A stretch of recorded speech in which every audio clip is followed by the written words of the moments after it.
Greetings, Swanee community, and welcome to the first Fixin' Our Plate conversation exploring food systems, rural development, and social justice issues. Thank you for joining us. This series represents the University of the South's commitment to develop more robust partnerships among Swanee's academic programs and local and regional organizations, to find innovative ways to use Swanee's considerable academic resources to promote the well-being of our community and the region. Fixin' Our Plate is co-sponsored by the Office of Civic Engagement, the Swanee Integrated Program and the Environment, the Office of Environmental Stewardship and Sustainability, and the Southeast Tennessee Young Farmers. This evening, it is my pleasure to welcome Anthony Flaccavento as our first Fixin' Our Plate speaker. An organic farmer and a small business owner living near Abington, Virginia, Anthony Flaccavento has been working on community development and economic development in the Appalachian region for over 30 years. He founded Appalachian Sustainable Development in 1995 and a number of other social enterprises in affordable housing, food, farming, forestry, and wood products. His business, SCALE, which stands for Sequestering Carbon, Accelerating Local Economies, works with communities around the world to help build more locally rooted, sustainable economies and healthier food systems. His book, Building a Healthy Economy from the Bottom Up, Harnessing Real-World Experience for Transformative Change, with a foreword by climate change activist and scholar Bill McKibben, offers a blueprint for creating thriving, locally based economies. Co-founder of the Rural Progressive Platform, Anthony Flaccavento has been working to overcome the rural-urban divide. Anthony has received a number of awards and honors, including the Ford Foundation Leadership for a Changing World Award, and he was selected by Blue Ridge Magazine as one of Central Appalachia's most important agents for positive change. Anthony has a BS degree in agriculture and environmental science from the University of Kentucky and a master's degree in economic and social development from the University of Pittsburgh. He is married with 3 grown and terrific children. Before I turn the talk over to our guest, I would like to we are delighted to have been able to engage Anthony in discussions of the sorts of collaborations that this series is meant to foster. To move this collaborative work forward, following this evening's presentation, Anthony will conduct 2 workshops with local community members and farmers to strengthen collaborative efforts on the Cumberland Plateau and in the Southeast Tennessee region. Before I turn the talk over to our guest, I would like to encourage our audience to submit questions anytime during the presentation through the question and answer function. Anthony will address these questions after his presentation. Now, please join me in welcoming Anthony Flaccavento. Thanks so much, Deb. I'm delighted to be here. I'm going to be showing a little PowerPoint. I got to say it's tough following Bela Fleck, but outside of that, I'm thrilled to be with you all this evening from Suwannee and the Chattanooga area. And I'm delighted to try to present a short but provocative presentation to hopefully get some good conversation going. I'm gonna move through these slides at whirlwind speed, so hold on to your chairs and bear with me. There'll be plenty of time for conversation. I'm gonna be talking, the title of the talk is about kind of what has worked and what has not worked so well in local food system efforts around the country in the last couple of decades, but I wanna begin with a little bit of context. And this graph that I've used a number of times comes from a USDA economist named Stuart Smith. The graph shows how American food dollars translate out to the farm. So it has, you can see, three colors in the graph. The bottom, the kind of beige color, is how much of the food dollar, when you and I go to a supermarket or a restaurant or spend money at our college dorm, how much of the food dollar goes to the input costs the farmers must buy: fencing, seeds, fertilizer, compost, etc.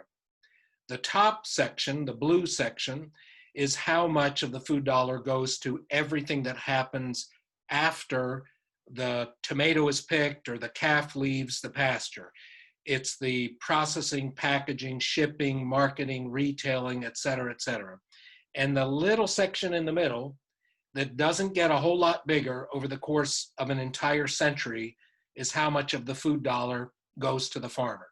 So the big takeaway from this map is that over the last 100 years, and the trend has continued into the 21st century, farmers have gotten less and less and less, and most of our food dollar, about 85% on average, is spent on things after the product leaves the farm. So a lot of what the local food movement has attempted to do based on that reality is to try to get a better return for farmers, like Martin Miles there on the right, who was part of our food hub at the very beginning, and better wages to farm workers like Lucas Benitez. It's also been built around the idea of addressing environmental and health concerns. Many people, in the effort to get to know their food, have actually been kind of shocked when they learn how most of their food is raised and where it comes from. And so the environmental considerations, the welfare of animals, has been a huge motivating force in local food efforts as well. And then, of course, also health concerns. This has increasingly been a part of the national dialogue, but really came out of, in many ways, the local food movement. How can we eat better and preclude some of the health problems that are so rampant in our society? So the local food movement's origins, again, first and foremost, how do we get more of our food dollar to farmers? And that gave rise to CSAs and many other innovative ways of getting food directly to consumers, including farmers markets. So I live, as Deb said, in just outside of Abingdon, Virginia. It's a town of about 8,200 people.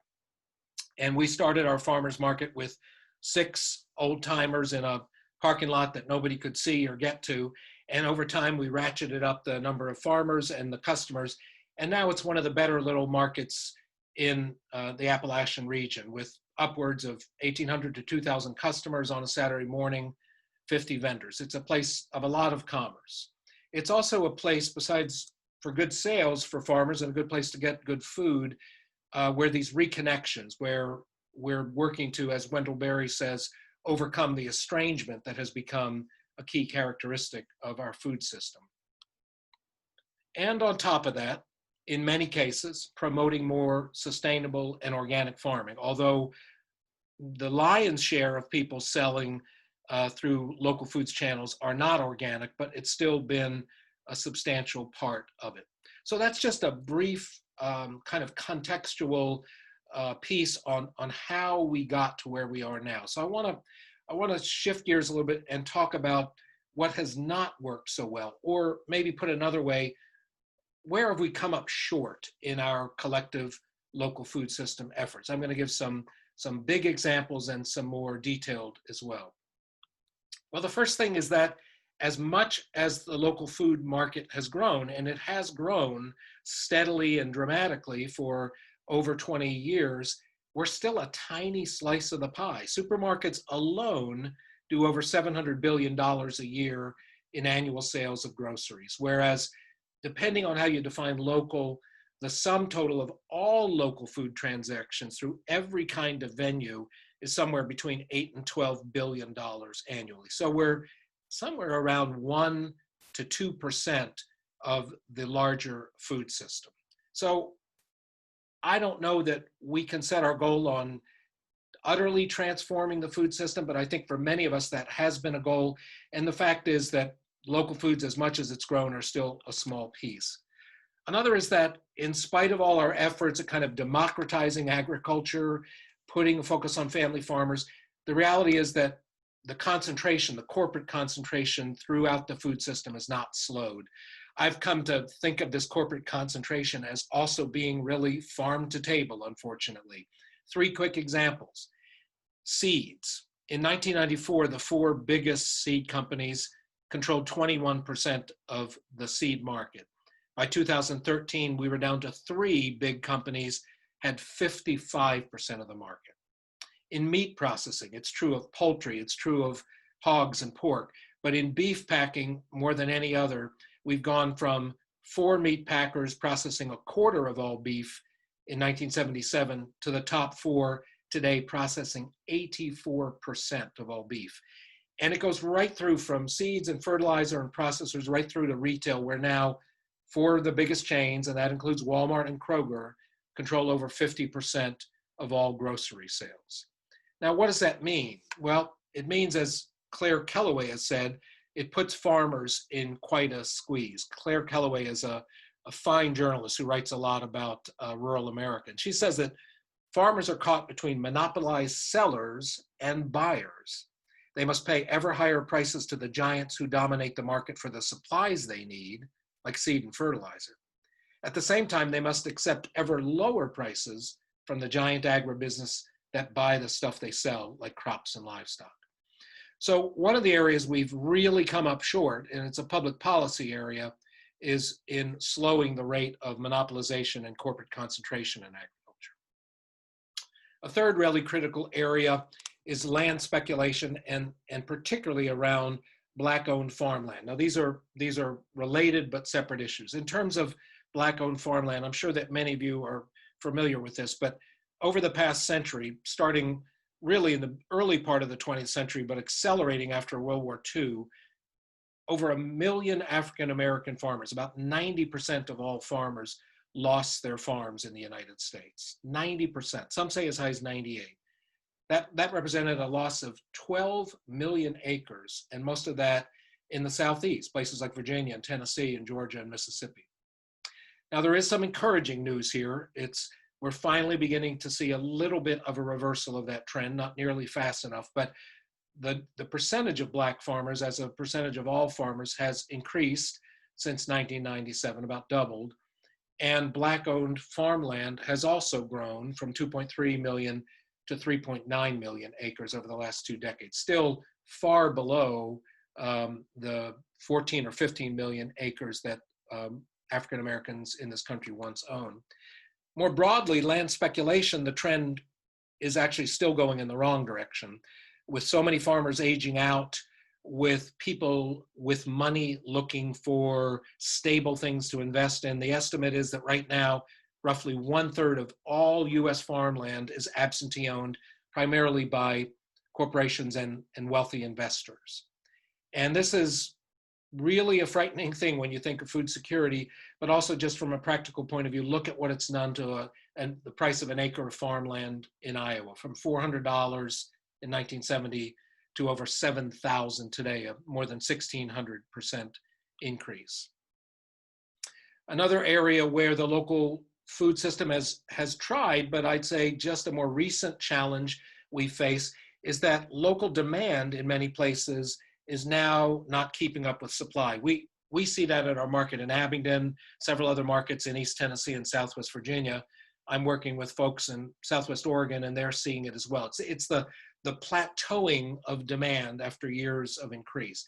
This USDA study from 5 years ago looked at 2 5-year periods, and what they saw from 2002 to 2007 was that the number of farms selling direct to consumer, that means farmers market, CSA, farm stand, that kind of thing, that number of farmers increased by 17% during that 5-year period, but their sales increased by 32%. So in other words, the number of farmers grew, but the sales grew considerably more. So there was a bigger pie for that growing group of direct-to-consumer farm sellers. But the next 5 years, it was quite different. The number of farmers selling direct-to-consumer continued to increase, a modest 5%, but total direct-to-consumer sales did not increase. So that's a plateau. And that plateau has happened in part because we now have so many more farmers markets than we once did, from about 1,700 in 1994 to well over 8,000 today. Now that's not a bad thing. I think farmers markets are great, but it is time for us to be grappling with the fact that if you just keep building farmers markets, or you just keep adding CSAs or other direct markets, but we don't simultaneously build demand from consumers, shift buying habits, then we may be hurting ourselves in the same respect. As a result of that slowdown of, or at least let's say plateauing of direct-to-consumer sales, we've seen that most what are now considered local food sales actually are going through an intermediary. USDA uses this cumbersome term that they're intermediated. Right now, almost 80%, this was a 2012 figure, almost 80% of all local food sales were through some sort of an intermediary. That would be a food hub, a restaurant, an institutional buyer, a wholesaler. And that's been accompanied, as you'd expect, with a dramatic growth of food hubs, over 300 of them in the country right now. So that's not a bad thing. Again, it's great that we have these food hubs, but you are seeing a shift in local food sales from the direct-to-consumer to these intermediaries. So that's a little bit of the challenges that we face. Some of the things that are either unexpected challenges that have arisen, like what's happened with farmers markets, or some of the broader agricultural impacts that we haven't been able to address. Let's shift for the last part of my presentation to a discussion of what is working. What are some of the success stories? Where are places we can build?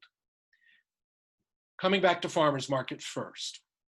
So I've talked about some of the problems. I'll mention to you that in our farmers market, where we've really, it's a very fine market, but we've had this plateauing of sales for several years. We've tried a new thing just beginning last year, haven't been able to measure its impact, but seems to be succeeding. We did a campaign that included some friendly competitions, some flyers, and 3 one-minute videos. I think actually there were 2-minute videos. And the campaign was known as Make the Market Your Supermarket. Because what we realized was that while we might get 1,700, 1,800, even 2,000 shoppers at the farmers market on a given Saturday, the vast, vast majority only bought a few items at the farmers market, then went across the street to Kroger and did most of their shopping. So we are in the process of trying to shift that so that more people see the farmers market as their primary grocery store or supermarket. Nevertheless, farmers markets, with whatever challenges they face, are still by far the most important part of the direct-to-consumer segment of our food system, about $710 million, far, far beyond CSAs and well beyond the growing segment of online sales. We also see that farmers who do some segment of direct-to-consumer sales are faring better in terms of survival, in terms of their viability. The blue bars in this graph show farmers who do some portion of direct-to-consumer sales, whereas the grayish bars are farmers who do no direct-to-consumer sales. It's not a huge difference because selling direct is not a magic bullet, but it is a significant difference of 5 to 6% more farmers survive when they do direct-to-consumer sales. So it does seem to help farmers. On the consumer side, we've seen that having those direct options, particularly farmers markets, is leading to people buying more healthy food, particularly fruits and vegetables. The 2 bars on the far left here, the green bar is the average amount of, produce purchases, fruits and vegetables, each week by people who do some of their shopping at a farmer's market or other direct-to-consumer, whereas the orange bar is people, their average weekly produce consumption for folks who don't do any buying at a direct-to-consumer outlet. You'll see a difference of $28 a week compared to $16, a very substantial difference. So we know that simply having that local food out there at farmers markets and other outlets is encouraging and enabling more people to buy more healthy food. And that's a very, very important thing. Another really important outcome from farmers markets that I think is often neglected is that they're just amazing business incubators. they function this way at multiple levels and for really almost no cost. Nicole Dyer started White Birch Juice and Cafe at the farmers market in Abingdon. She started making breakfast sandwiches with a couple of partners, 100% local ingredients, even the bun, and then started making high energy juices, again, from local ingredients. For 2 years, Nicole built her market, refined her recipes, and then in the third year, she opened her own cafe on Main Street in Abingdon, and it's highly successful. The farmers market incubated her business. And it's not just restaurants and people making products with produce and meats and other items. It's also the backward linkage of supplies. Becky and Steve Wolf started selling organic supplies because there was a fair number of small organic farmers who found themselves having to order organic seed, cover crop, pest and disease control from California or Pennsylvania having to be shipped in.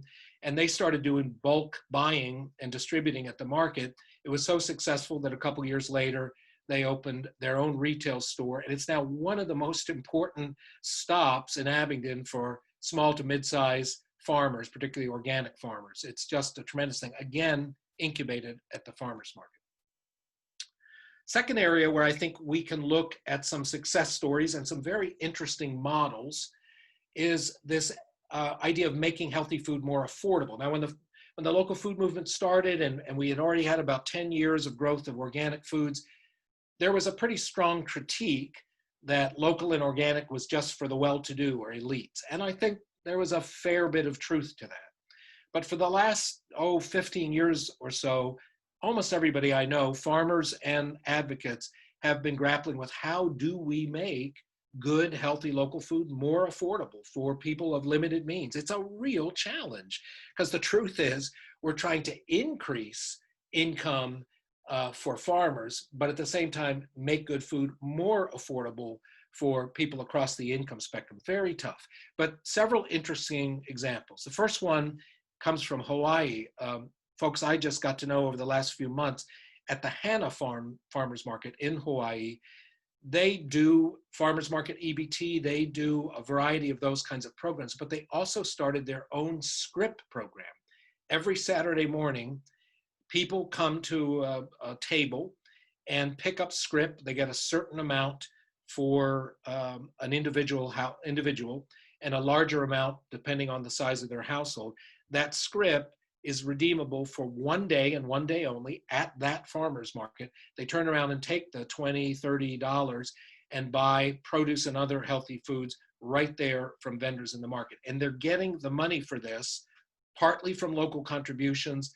The majority is coming from the COVID relief money, the federal relief money. But they've translated that into money that's not only helping people eat well, but is helping farmers increase their markets. Of course, most of our markets now, I think about 60% of farmers markets in the country are SNAP eligible. They have some sort of a system for people to use their EBT cards. You can see the growth in the number of farmers markets in blue and the growth in SNAP sales at farmers markets or food stamp have grown pretty proportionately over most of the last 10 years. We're up in 2014 to about $18.5 million in SNAP food sales at farmers markets. That's good, but that's a tiny, tiny fraction of all of the money spent through SNAP. So we've got a long way to go on that still. Another interesting example, comes from my own experience with our Appalachian Harvest.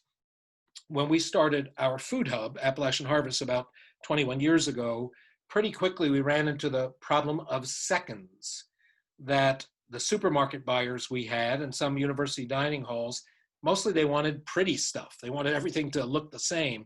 And so we found ourselves throwing out literally tons of perfectly good, fresh, local, mostly organic produce.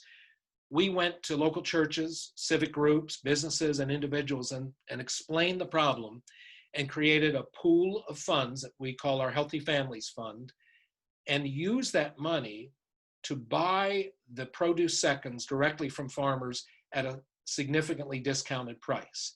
So they might be getting $1 or $1.50 a pound for their number ones, and then they get 30, 40, cents a pound through Healthy Families for their number twos. From a farmer's point of view, it's great because they're at least breaking even on the produce rather than taking a loss. From a community point of view, that's really good, healthy local produce, about a little over $1 million of which £1 million of which has gone to local pantries through our regional food bank over the last 15 years. And of course, I'm sure many of you know about the Veggie RX programs, sometimes called pharmacy programs, where healthcare professionals collaborate with farmer organizations, and doctors and other healthcare providers actually write prescriptions for local produce. The results are really quite encouraging on this. There's a program in Eastern Kentucky and in Southern West Virginia. And what we're seeing is that not only do people use their prescriptions to buy produce for the 4, 5, or 6 months they get the prescription, but it seems to lead to lasting changes in their food buying habits and improvements in their overall health. So again, that kind of a win-win-win of using money to help people eat better in order to preclude or reduce dietary health problems, and doing it all while supporting and creating additional markets for local farmers. Really common sense solutions. One more in this realm comes from Little Rock, Arkansas. A fellow named Jack Sundell opened a little restaurant called the Root Cafe. And Jack has sort of managed to somehow hit the sweet spot. He buys 100% of his meats from local free-range pasture-based providers and about 75% of his produce. He pays retail or near retail prices. And yet the price of his food at the Little Rock, at the cafe in Little Rock, is extraordinarily reasonable. It's excellent kind of home cooking, very interesting food, but very reasonably priced. And he does it by being very frugal, by cooking the chickens whole, and then of course making stock from the bones. But more than anything, he's done it with portion size control. When he opened the restaurant, he bought 9-inch dinner plates instead of the standard restaurant 12-inch plate. So when Jack puts a small burger on the plate with a side salad or a chicken salad sandwich with sliced zucchini, the plate is full, customers are satisfied, food is not wasted, and people don't overeat. And the net result is he can pay farmers a good price and still be a true farm-to-table restaurant. It's quite extraordinary. Again, a very common sense approach. The third area where I think we're just beginning to grapple, but some interesting ideas emerging, is around food waste. So a couple of my prior examples dealt with that, but most of you probably know that most estimates, most studies say that between 30 and 50% of all food produced is wasted somewhere in the supply chain. Just a gargantuan and tragic loss. This outfit called Misfits Market is a national organization. I don't know much about them, just begun to research them, but they buy seconds from farmers, good quality seconds, much like we do in our Healthy Families, pay a good price, but a reduced price. They also sometimes buy glut, excess, and they do direct-to-door deliveries with 2 size boxes, sort of a small and a large. Their estimate of the value of those boxes put them at about 30 to 50% below supermarket pricing. So again, providing a service, helping farmers move items that they might not be able to move to some of their markets, and yet providing, reducing food waste and providing good quality, and by the way, all certified organic produce to literally tens of thousands of customers around the country. They have, I don't know where they are, but they are available in both Tennessee and Virginia. In Minnesota at Carleton College, they've grappled with food waste in a variety of ways, one of which a lot of college dining halls are now doing. They've gone trayless.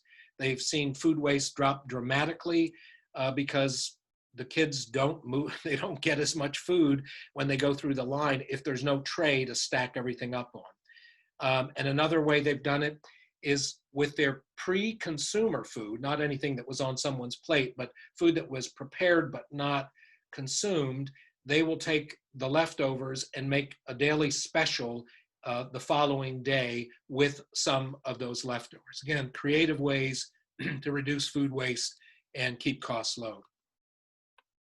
The fourth area where I think we've made some really positive change, and a lot of people are putting energy, is on building out regional supply chains.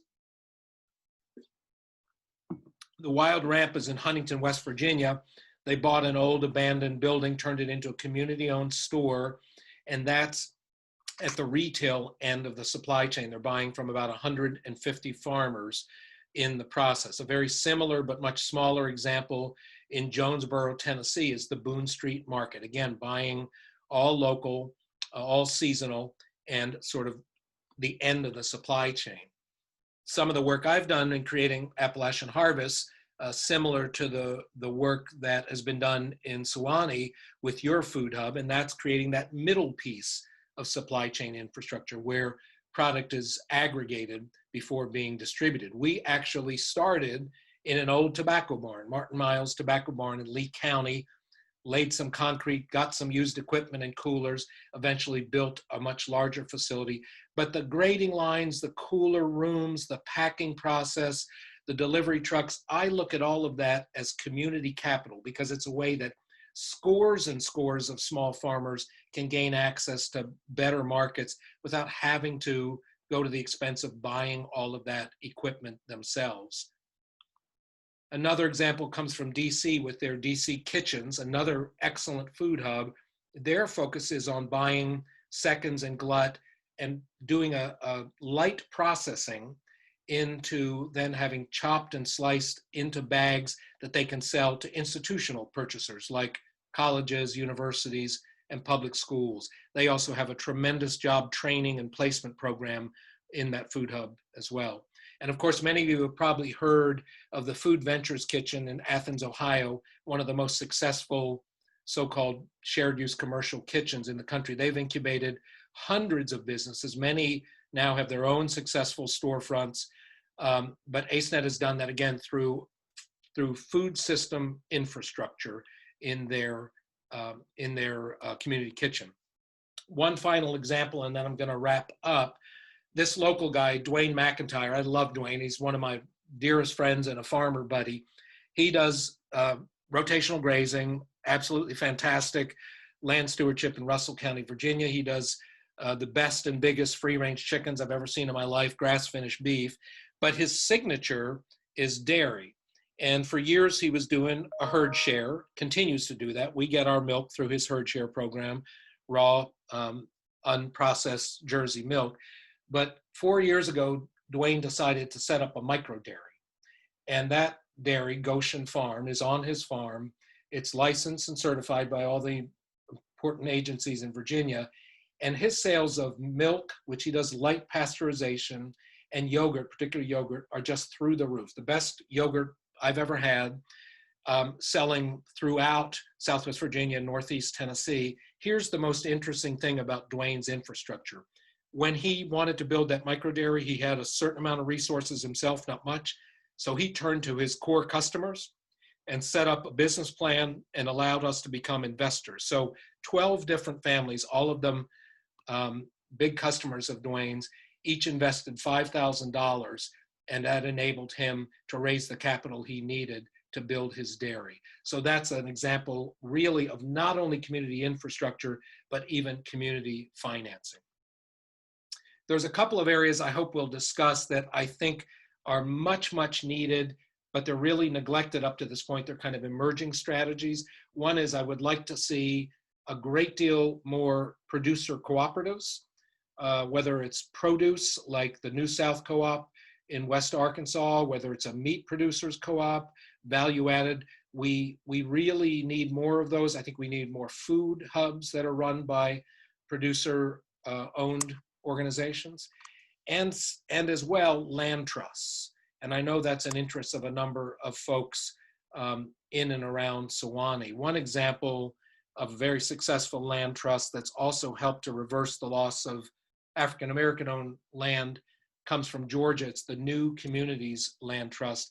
It was launched by Shirley Sherrod and a number of other agriculture experts and advocates and farmers. And it's been quite successful on a fairly large scale. We need, given all that's happening with the transfer of land as farmers age out, giving this pattern of investors, absentee investors buying land as a commodity, we really, really need to grapple with and accelerate, I think, land trusts as one part of the solution. So I'm going to stop there. I think I'm right at about 26 minutes, which is what I was asked to do. And I hope I didn't overwhelm you with the pace of things, but I'm going to unshare my screen now, and I think we'll open up the conversation. Well, thank you, Anthony, for all of those really positive and inspiring examples. I think first we're going to ask for questions from Jess Wilson. Jess, are you there? I'm here. Jess is a local farmer and a leader, an activist here in Suwannee, and is just, I guess, did you start the Cumberland Farmers Market? With help from some other growers, yeah. So, can we go ahead? Okay, thank you, Deb, and thank you, Anthony. I found that last slide about land trusts very interesting. I'm going to ask a question about people that are moving into farming. I represent the Southeast Tennessee Young Farmers Coalition. We're a new chapter of the National Young Farmers Coalition. And our mission is really to promote that beginning farmer and the young farmer. And so, you know, in this country, the average age of a farmer currently is 59.4, and 2/3 of all the land in this country is managed by someone over the age of 55. So you touched a little bit on the fact that, you know, as people age out of agriculture, young people are not able to step up into the role of farmer. And the issues are about capital, but specifically their access to land, which you touched on, and excuse my family in the background. They're like, they have to look in the computer. So access to land, student loan debt is the #2 biggest issue facing young farmers who want to get started. 3 is issues of labor and the inability to find skilled farm labor and to be able to pay skilled farm labor a living wage, and to be able, especially when you're competing against farm workers who are underpaid. And 4th is the cost of living. #1 is health insurance. So for living in a rural community, health insurance is a huge risk. But together, those things are all about access to capital for young people. It's really hard to, you know, get an education and come out and take the risks necessary to begin farming. So I wanted to just ask you, I mean, I like the land trust example a lot and thinking about that transfer of land and land access and how that works. But what other examples have you seen that seem to be working well at promoting beginning farmers? And they might be policy or just ways people cooperate. Thanks. Yeah, sure, Jess. And let me just say that I think this is something that we're all new to the game at this. And the truth is, we've known for a generation now about the this impending massive transfer of land, the aging of farmers. We've been talking about that since I was not old. And, and I'm old now, but we've been talking about it for years and not doing much of anything. So in my knowledge, and I'm not anything like an expert on this, there's not enough good examples. But let me say a few quick things in response. First off, 2 of the things you mentioned are examples of things that we cannot fix through the food system. Student loan debt is a massive issue that transcends people trying to go into farming, other businesses, or simply going on about their lives. Same with our irrational and insanely expensive healthcare system. Those need to be fixed on their own, of their own accord, because we can play around with the edges of it, but those problems are so much bigger and broader than the food system, and I don't think the food system can fix them. We need public policy fixes to them, period. But there are some things that are specific to agriculture. So first of all, I think the farm link programs, which go by different names, need to be just really beefed up and experimented with more to see which work. Tennessee has a farm link program. So does Virginia. Most of them are fairly basic. They're kind of a website, a matchmaker site, where if you want farmland, you can put in your data, you can put in your parameters about what kind of land and how much and location, and maybe there'll be an option or two, and an older farmer can do the same in reverse. That's a step in the right direction, but the truth is that most of them are rather passively managed.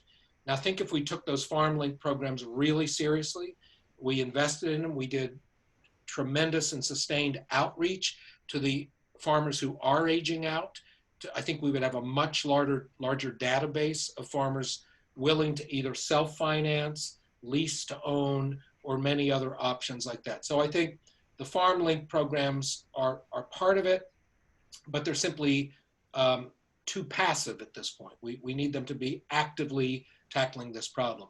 In terms of land trust itself, I think you could imagine how, whether it's formally a land trust or some type of conservation working land conservation easement, you can see how that would dovetail and can dovetail very nicely with farm link programs.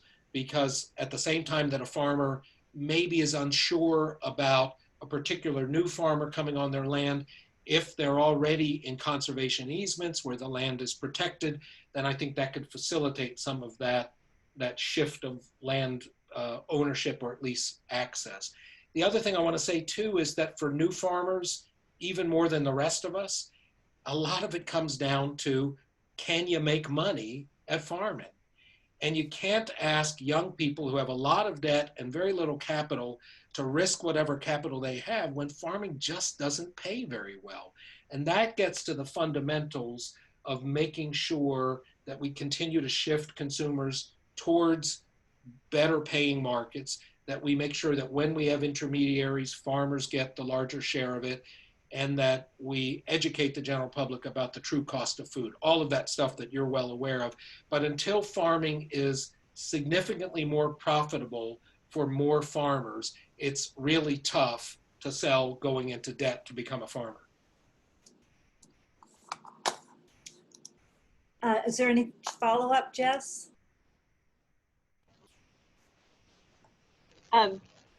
Thank you. All right. Next, we'll move on to Daniel Carter, who is also a local farmer and professor at the University of the South. Daniel, do you have a question for Anthony? Yes, Anthony, you almost answered my question right at the end. The question I get often is, are you a gentleman farmer? I'm a second generation farmer, and I've inherited a lot of land. I've been very fortunate. And, you know, and I joke about it. I'm like, well, I don't know. I spend a lot of time farming, and it's not a large part of my revenue. So to your end point, as I've spent time with Jess Wilson and a lot of the organic farmers, I look and it's like, you know, they farm much smaller acreage, but produce so much food. This is really a broader question. What defines a farmer? And why do some people, it seems like there's still this divide between traditional farming and some of these smaller organic farmers. My experience has been the smaller organic farmers really spend a lot more time. They seem to be the more legitimate farmers. Now, I'm biased because I love this movement. I love what you're doing, but I also spend a lot of time with some of your larger farmers as well. So do you ever have these sort of philosophical discussions about, you know, what's acreage in it? Because we've got a lot of young people on this call, lots of our students, and I get the question all the time, you know, can I go into farming? They want to do it. And, you know, and it's tough. It's you know, I give this lecture called So You Want to Be a Farmer, ... You know, and I usually, it's not always positive when it comes to money, but the lifestyle is wonderful. So could you address that? Have you put some thought into that? Yeah, I mean, there's no particular or specific answer, but I guess on the one hand, being a farmer now has a certain kind of cachet in certain circles. So I have been frustrated sometimes when somebody who's maybe got a 20 by 50 plot that they've been messing with for a couple of years identifies themselves as a farmer. I'm not sure I would quite say that. I'm all for people starting with a 20 by 50 plot or a market garden. That's how I started. I started a CSA with 12 people growing in a probably more like a 40 by 100, but just a garden plot, and then eventually bought this old tobacco farm, which is still a very small farm. So I think it's great if you have opportunities, whether it's through community held land, family land, leased land, to experiment. I think farming is too risky, and any opportunity a young person has to try their hand at it, to figure out what they're good at and what they're not, to be mentored. We've had lots and lots of farmers, lots and lots of people on our farm that we tried to mentor.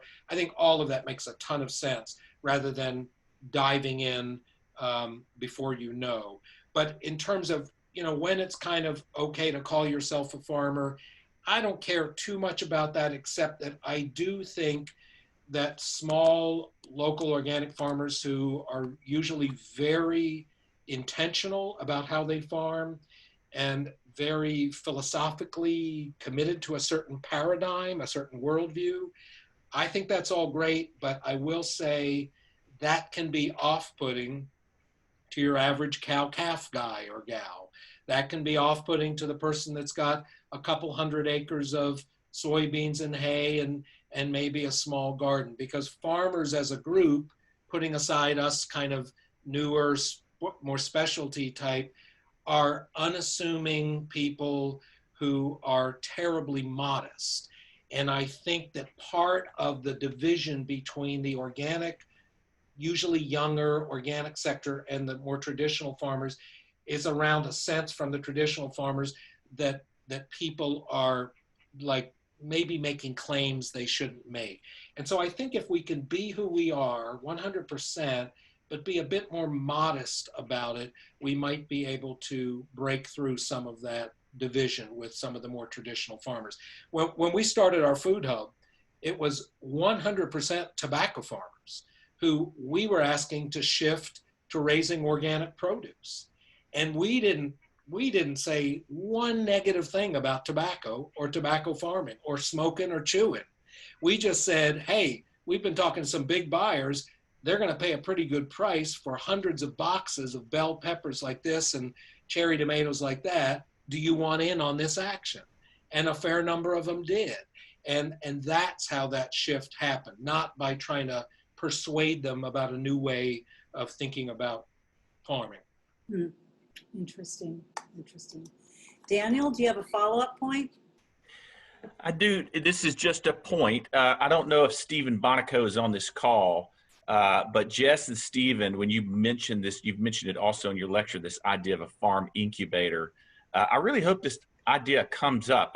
When I've had Jess and Stephen on a panel, this idea of having a sort of a farm incubator of some sorts, and is something I think a lot of people really would like to know more about. I hope that's something we might come up in some of our later discussions, but that's all I have. Let's turn it over, Deb, to some students and some of our panelists. All right, will do. Thank you, Daniel. Thank you, Jess. Let's see, I've got one question from the audience. Many of the farmers in our area have seen a huge bump in direct-to-consumer sales during the COVID pandemic. It's prompting many farmers in our area to consider growing their production. What do you think about this? Do you think this is a temporary surge in sales or an upward trend that will last? I'll start on that, and I'm very interested to see what Jess and Daniel think. I mean, everybody's asking this question. I've got clients in Nashville, in Southwest Oregon, all over, and it's happening everywhere.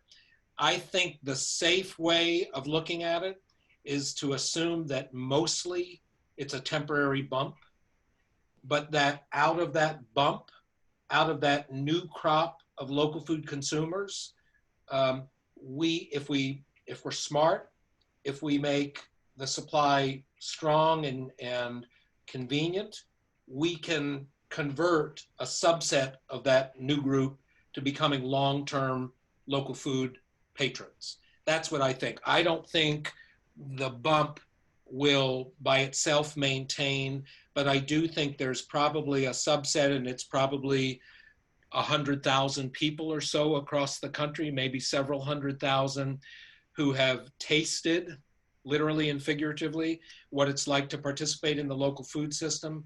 And as long as we can keep it relatively convenient and relatively price competitive for them, I think we'll keep a certain percentage of those participants. I don't know. What do you all think, Jess and Daniel? I can just tell you with my meat business, I immediately started getting phone calls. And so the way I handle it is, again, me personally, I see it as a temporary bump. I think people panicked. It's when that meat ran off the shelves in the grocery stores. And that's when I was getting all the phone calls. What I did do is I pre-sold some whole steers. That's much easier for me. I've been selling it by the box. And so I did take advantage of that because it just happened to be the timing was right when I was retaining calves and determining how many I was going to hold over for steers another year from now. And so I did hold over more, but I made sure I pre-sold those ahead of time because I'm not convinced that it's a long-term thing.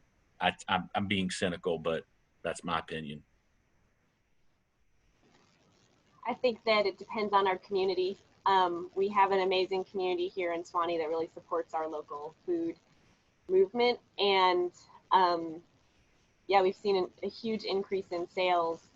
I would like for us to take advantage of that and figure out ways we can retain our customers and make it easier for our customers. But some of that I think we need to do with our customers and know that, if they are out there wanting to commit to helping us serve them better, then now's the time. So, but I don't know if it's the last or not. Yeah, and I'll add one more thing. I think the other thing that's happened culturally in the country over the last 6 or 7 months, beyond the local food stuff, is sort of a general shift towards one, anxiety about supply chains generally. A lot of people they may not be calling it supply chains, but they're thinking about where does my stuff come from because I can't get it anymore. And simultaneously, a little bit of a back to basics movement with all these folks baking and canning, and you can't get smallmouth canning jars and blah, blah, blah. Again, I think most of that's a blip, but I think there will be a subset of people that think, I've been spending a lot of time doing stupid stuff. I'm going to spend a little more time on the basics. And so I think if we facilitate it, we should be able to capture at least some of that as new customers. I was having this same conversation with some friends, all of whom are loyal customers of the Cumberland Farmers Market, but they did remark, they said, wow, it's been great since April. The selection of food has been wonderful. But what happens in February and March and April when, the selection is much smaller? And how, Jess and Daniel and Anthony, will you keep this bump by providing the food so they don't go back to Kroger? Well, I'll start. Several ways to chip away at that. One is, again, in terms of diet, is just making sure that the supply of the hard squashes and the root vegetables and the high tunnel greens and all of that keeps growing as it has been. But there'll never be as many options in the Cumberland Plateau or Southwest Virginia in the middle of January and February. So how do you keep people as customers when their habits are going to shift back? I think you supply what you can. Obviously, a strong focus on meats for people who eat meat because they can get them year round. And then that means when April and May come, man, you are ready to hit it. You are ready to celebrate the beginning of the season, to do everything you can to bring them back into the flow. That's about the only thing I think we can do. Jess, do you have any thoughts on this? Oh, I agree. I mean, at the Cumberland Farmers Market currently, we are thinking about how we can best serve our customers. One thing, Tuesday afternoons work really well for pickup when nobody's doing anything and they need an excuse to get out of their house. But we are thinking about other ways to serve the community once they go back to work and have full schedules again. Right. And Abingdon's market, I'll just mention, went to year round about 5 years ago. And it's an open pavilion. You might have seen the picture. It has some drop down curtains and some little space heaters, but it's cold as heck in the middle of December and January. But they do it every first and third Saturday throughout the cold months. And with the meat producers, the baked goods, the storage items, there's still a reasonably good selection, enough to keep a modest amount of customers coming year round. That also really helps you get back in the groove when you start up for real in April, May. So a year-round market, even though they're limited, whether it's online or in person, I think can really help facilitate the keeping your shoppers. All right. Okay, I'll move on to another question. Small farms typically suffer from diseconomy of scale. Is there a minimum size that is required to capitalize appropriate scale technology? I don't have an answer to that. I would say that in my limited experience, on a very small scale, our farm is shy of 8 acres. What I've found is that certain critical pieces of equipment bumped my productivity up dramatically. One of the most basic being a mulch layer. When I went from making raised beds with a walk-behind tiller and a steel rake to a tractor and a mulch layer, it cut my time down for that essential task by about 95%. And it cost me around $2,000. It has paid for itself many times over. So I think there's certain pieces of equipment that even on a small scale can dramatically increase your productivity. I'll also say that when I grow for our food hub, I grow much larger quantities of a smaller number of things than when I'm growing for the farmer's market. So I might be raising 40 different items for a farmer's market where you need all kinds of variety, but I might grow 2 items on a larger scale for our food hub.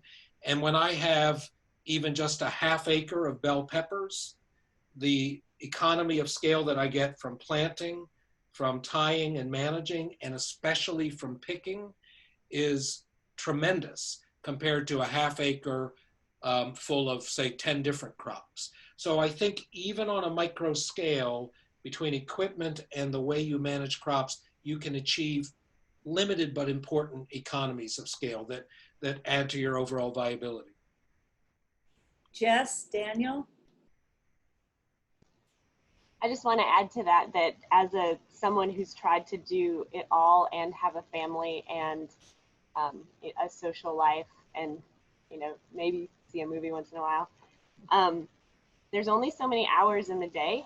And so one thing that I've learned in my 15 years of farming is that I'm kind of getting on this bandwagon that the small farmer is kind of a myth.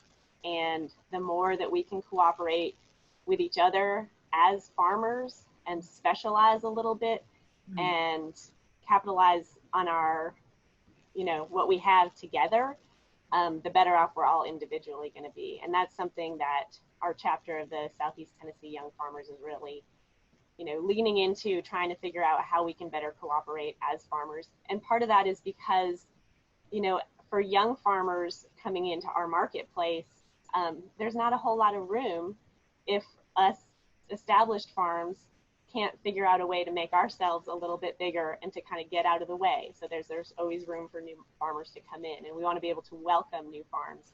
And so that means figuring out how we can be more efficient and effective. And that seems to be by working together and not competing against each other. Well, I'll tell you there are so many questions streaming in, so I'm going to move on to another one. And all right, you discussed that there have been government programs to support farmers. This was addressed to Anthony in particular, as well as using outreach like farmers markets or public campaigns to support local food. I was wondering if you think one of these methods is better than the other for supporting farmers, or if there's another method you believe should be implemented. Yeah, this is a great question. I've come around a little bit over the years on this. So First of all, I look at government policy as the rules of the game. So when the government makes good rules that facilitate things we want, it helps the stuff on the ground. A great example is the creation, about 3 or 4 farm bills back, about the local, what was it called at that point, the local food promotion program. So USDA historically had basically almost no involvement, and state ag agencies too, in promoting farmers markets or CSAs or other local exchanges. They did nothing. They didn't put money into it. Their staff knew nothing about it. But starting about 15, 20 years ago, they started to get involved. To me, that was a great example where, on the one hand, real work on the ground, the emergence of farmers markets, CSAs, online markets, had created demand, had demonstrated the need for those things, and had brought people in to the local food movement. But until USDA upgraded and updated its policies, the amount that we could do was kind of limited. So my view is that it's the role of the farmers and the entrepreneurs and the local food advocates to be always pushing forward with experimentation, with demonstrating better alternatives in the real world in their own communities, and then to take that experience and change public policy so that the people we elect and the bureaucrats that they hire support these good things rather than obstruct them. That's the way I see the relation between the two. All right. Okay. I don't know that I can, I'm going to ask these as I see them. How can consumers contribute to a change in culture which values local purchasing and public spaces such as farmers market? I hear so many people say they can't afford local goods and don't see the value in spending more on these products or services, particularly when trying to compete with online purchasing. Additionally, how do we support these local efforts during pandemic precautions? Well, I'd like all three to weigh in on this, but a couple things from my end. First of all, on the pandemic piece, I think a lot of folks have already demonstrated that there was kind of latent innovativeness, and all of these online marketplaces emerged or grew, and it allowed local people to participate very much in the local food system. I think the broader question of motivating more people to seriously shop from their local farmers is a daunting challenge, but the affordability thing is a bit of a myth. We did a study, my organization, around 2012. We looked at 25 farmers markets in 6 states in the Southeast. It was North Carolina, South Carolina, Tennessee, Kentucky, Virginia, and West Virginia. And we went to little small town markets and city markets. And in every one, we compared the price of produce, meats, and eggs at the market with the supermarket in that community. We did like a basket of average prices for 10 or 12 items. And what we found was that in 3 cases out of 4, the farmers markets were at or below supermarket pricing. And so I'm sure that there are farmers markets in the middle of Manhattan where, you know, an heirloom tomato costs $8 a pound or whatever. But the general myth that farmers markets and local food are way more expensive is really not true. When you look at the price even of something like grass-finished meat, for the most part, it's pretty closely competitive to quality beef in the supermarket. So I think that's one thing we need to convey to people is try it out. You might find that actually local food is not a whole lot more and it's way better. I'm sure Jess and Daniel want to weigh in on this one. The one comment I like to make to my customers is look at the number of times you eat out during the week. When you go to the Mexican restaurant in Jasper, Tennessee, you're dropping between 50 and 60 bucks for your family. I'm like, look, all right, that 50 and 60 bucks that if you bought locally grown, don't tell me you can't afford it. You know, so what people say and what they do, you know, I mean, and again, things have changed since this COVID. I mean, a lot of people are cooking at home. So I am curious, you know, if some people may be putting the math together on that. Wow, I've saved a lot of money not eating out, you know. maybe I will. So that's a point I like to make. I just want to point out as well, so our chapter, the Young Farmers Coalition, we are a policy advocacy group. So on one hand, we're looking at how can we cooperate as a group of farmers to help each other. On the other hand, we're looking at public policy. And, Anthony pointed out that some of the things, student loan debt, health insurance, those are issues of public policy. When it comes down to looking at the cost of food, I feel like this is also a question that kind of comes around this area of public policy. I have to charge a certain amount for the food I grow so that I can pay myself for my labor, but I'm competing against unfair labor wages by other, produce producers, or meat cutters or whatever. And so, because I have to compete with those prices, I can't pay myself a living wage. Because I can't pay myself a living wage, I can't afford to shop at the farmer's market. So, we're talking about affordability of food, but really we're talking about living wages. If we pay our neighbors a living wage for the work they do, then maybe they can afford the food that we produce. So there's a public policy question within this as well. I just wanted to point that out. There's a nice comment that came from the audience that said, if people come to spend more money on healthier and ethically produced foods, would the higher cost offset the long-term healthcare cost that is associated with unhealthy foods? And I think you alluded to that earlier, Anthony, that our system is expensive, the most expensive healthcare system, and we are making the problems worse by eating cheap processed foods.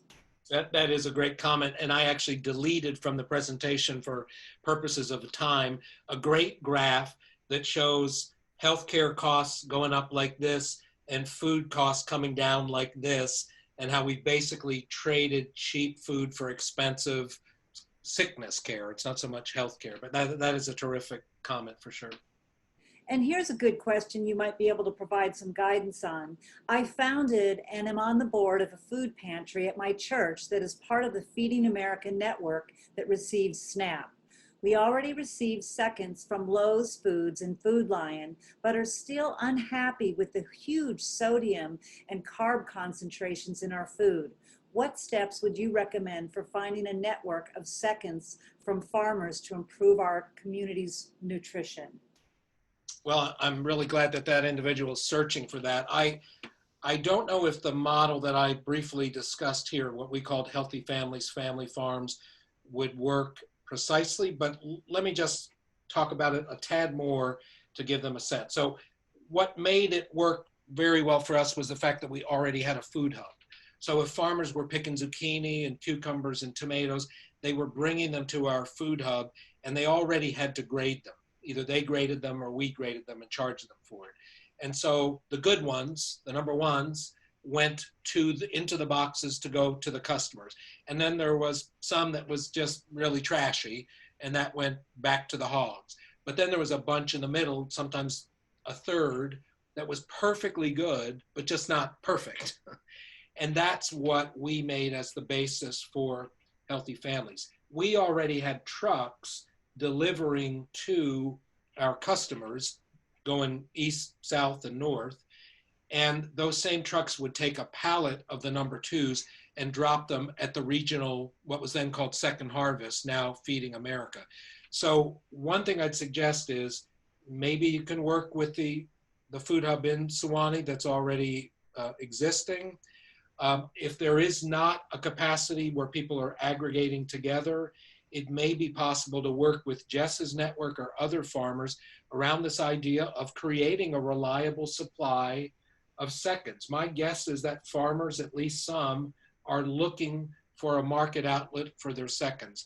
And I can tell you, when you sit down with a local church-minded person who already thinks about feeding the hungry and already spends money on feeding the hungry, and you show them the kinds of cucumbers and tomatoes and potatoes that the market rejects, they're all shocked by it. And they're like, well, I would eat that. And you say, yeah. So will you give us a little money so we can buy it from the farmers and people in need can consume it? It's a really compelling sell, and I think something he or she might consider. Here's a question I think is on a lot of young people's minds. What policy changes must we look at to enable low-income families who qualify for food assistance programming, SNAP, National School Lunches, to make the farmers market their supermarket? You've kind of addressed that, but this is the thing. Is it just more federal funding? Is this only fixed by voting? What can young people do to help?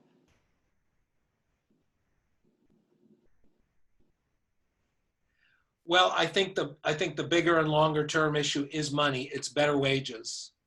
It's more and better jobs and better wages so that fewer people are reliant on food stamps and other forms of public assistance. There's no getting around that. But in the short term, I think that young farmers, I know that we at our farmers market, we're conscious of the fact that some of our customers, money is not an issue. Some are kind of lower middle class households and they're frugal, and some are on very, very tight budgets, whether they're using EBT or not. And we always keep that in mind with our pricing. And there's certain items we can grow in larger quantities cheaper and we make them cheaper. Or we will set aside certain low cost items like potatoes and squash and cucumbers at a lower price. So I think at the markets themselves, without the farmers hurting themselves, there's still ways that they can make at least some of the food more cost competitive for lower income consumers. But I really don't know a way around it except changing public policy so we have better paying jobs. I think that's the heart and soul of it. Jess, Daniel, do you have anything to add? I just added mine in the chat, but I've been really impressed. I recently picked up the book Farming While Black, which was written by Leah Penniman of Soul Fire Farm in New York. And I was just impressed. They have a model where they're doing a sliding scale CSA. So they're able to do pre-order CSA boxes for customers, and they realize that they have folks that are very privileged that they can charge more and who are interested in paying more for the food. And they can use that extra money to subsidize CSA boxes for people who can't pay. So I feel like, yes, there are government programs, and yes, there's need for policy change, but there are also ways that we can do that as a community in how we distribute food and think about it. Well, I think this is a dilemma I'm facing. There are so many good questions remaining and only a few minutes left of our presentation. I'm wondering if Anthony and Jess and Daniel, if I save these questions off the Q&A, if we could maybe address them at some point, even just in writing, because they're really good questions. But I think our time is drawing to a close. I'd certainly be willing to spend a little time weighing in on some of them, and then maybe you could post them on the website or something like that. Oh, to share them more broadly. Yeah. Yeah, I think that would be great. Really good. Okay, well, Jess, Daniel, do you have any final concluding remarks? Jess, I'll leave it to you to sort of talk about the workshops, okay? Absolutely. Anthony, thank you so much. Yeah, so thank you everyone who attended. We really appreciate this high turnout. It's great. And thank you so much, Anthony, for being here and talking with us. This is the beginning of a conversation. So this was kind of laying the groundwork and getting some ideas going. But Anthony has agreed to meet with us 2 more times in October 5th and October 19th. From 3:30 to 5. And these are workshops for farmers and other community organizations, within farming and agriculture, that kind of area. Although, we certainly accept a lot of people. So we're going to follow this conversation up with some facilitated dialogue sessions. We're going to do a SWOT analysis. kind of our region and what projects people are working at and what our farmers' needs are. And then hopefully put together some action plans in a second workshop session. So if you are a farmer and you're interested in being involved in this conversation and moving forward, please email me at setnyf@gmail.com. That's for Southeast Tennessee Young Farmers. And I think Jim is going to put that in the chat box for everyone. And if you are a farmer that I know I want in the conversation, I am going to come after you and nag you until you're there. So please just put it on your calendar, October 5th and October 19th, 3:30 to 5. And again, thank you, Anthony. And I'm happy to help with answering any questions. Appreciate everyone. Thank you very much. Thank you, Anthony. This was just a terrific way to launch this series of conversations, and we look forward to the 2 upcoming workshops.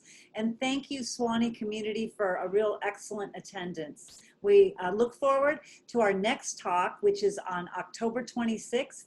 Ricardo Salvador, Director and Senior Scientist of the Food and Environment Program for the Union of Concerned Scientists, will give a talk about food justice entitled "Why the Future of Agriculture Cannot Be Like the History of Agriculture." So we look forward to the upcoming workshops and to our next talk. Thank you, everyone.